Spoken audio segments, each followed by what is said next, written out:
energy itself is a thing, and you can decide if it's positive or negative.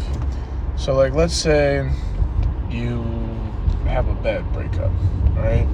You're feeling sad, you're blaming yourself, you're thinking it's your fault, or you're sad because, you miss that person and you miss that feeling of love.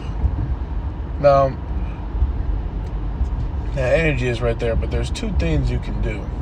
You can either, the negative side, just stay sad, feel sorry about yourself, think that you're the worst person on the planet, and say, like, oh, I'm never going to find someone. Or the positive side is you're like, you know what? I'm going to be motivated and better myself so then I find the next person that's going to appreciate me and love me for who I am. Now, both are possible, but they're not fully there yet until you decide what it is.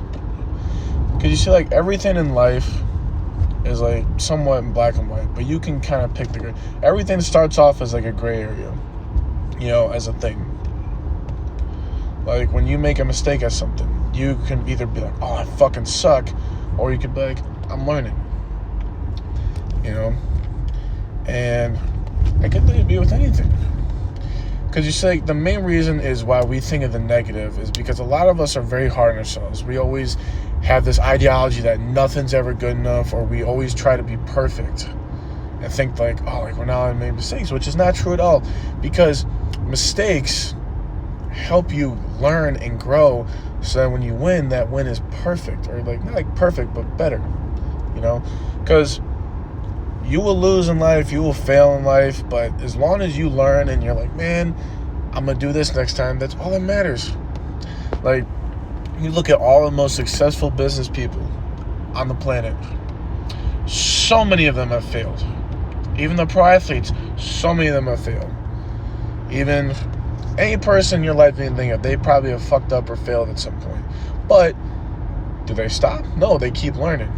And they keep growing and trying to be better. The only true loss in life is when you quit, though. Because now you're not even giving yourself an opportunity to learn from your mistakes. And it's about that positive or negative energy right there. Because you decide with that loss if you're going to want to better yourself or if you're just going to want to quit. And the crazy thing is quitting is like the easiest. That's why they always like, do you want to learn shit the hard way, the easy way?